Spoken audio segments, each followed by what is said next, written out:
ناچیز ہیں ہم پھر بھی بڑی چیز ہیں ہم، دیتے ہیں کسی ہستی مطلق کی خبر ہم،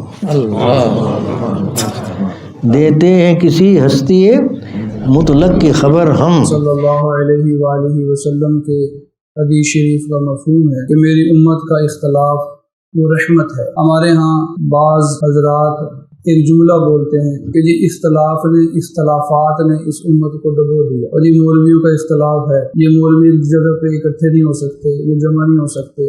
اس قسم کے جملے اکثر ہمارے ہاں بولے جاتے ہیں جو لادین لوگ، بے دین لوگ پھیلاتے ہیں، اور ہمارے سادہ لوگ مسلمان بھی ان کا شکار ہو جاتے ہیں۔ نبی کریم صلی اللہ علیہ وآلہ وسلم نے امت کے اختلاف کو رحمت کہا۔ جس چیز کو نبی کریم صلی اللہ علیہ وآلہ وسلم رحمت کہہ رہے ہوں وہ چیز ڈبو سکتی، وہ چیز نقصان کا باعث ہو سکتی۔ اختلاف کو نبی کریم صلی اللہ علیہ وآلہ وسلم رحمت فرما رہے ہیں، اور ہمارا پڑھا لکھا طبقہ اختلاف کو جھگڑے کا سبب بتاتا ہے کہ جی اختلاف کی وجہ سے نقصان ہو۔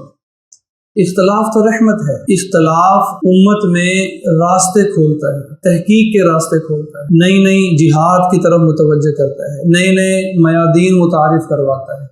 اختلاف تو رحمت ہے۔ اختلاف سے نقصان نہیں ہوا، امت کو اگر نقصان ہوا ہے تو وہ تعصب سے ہوا ہے۔ اپنے جس مسئلے پر بندہ جو اپنی تحقیق کو حرف کل سمجھے کہ جی جو میں نے سمجھا ہے بس یہی درست ہے، اسے کہتے ہیں تعصب۔ نقصان اختلاف سے نہیں ہوا، نقصان تعصب سے ہوا ہے۔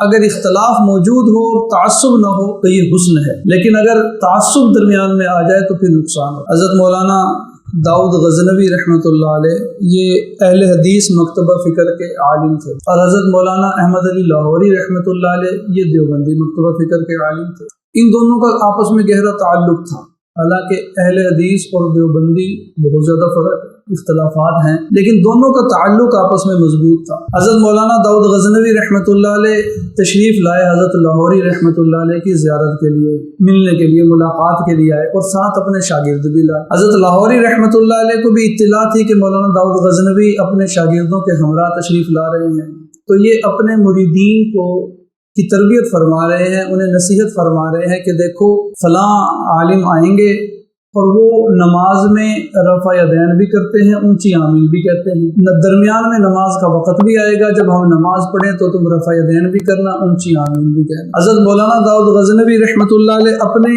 شاگردوں کی تربیت فرما رہے ہیں کہ ہم حضرت لاہوری کے پاس جا رہے ہیں، نماز کا وقت بھی آئے گا، وہ نماز میں اونچی آمین بھی نہیں کہتے، رفع یدین بھی نہیں کہتے۔ جب نماز پڑھنی ہے تو نہ ہم نے اونچی آمین کہنی ہے نہ رفع یدین کرنا ہے۔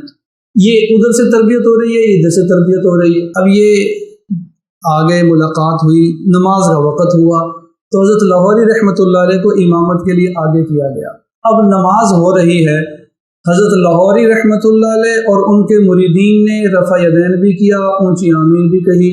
حضرت مولانا داؤد غزنوی رحمۃ اللہ علیہ کے شاگردوں نے نہ رفع یدین کیا نہ اونچی آمین کہی، نماز دونوں کی ہو گئی۔ یہ ہے اختلاف موجود ہے لیکن تعصب نہیں۔ اختلاف موجود ہو تعصب نہ ہو تو نقصان نہیں ہوتا، نقصان تعصب سے ہوتا ہے، اختلاف سے نہیں ہوتا۔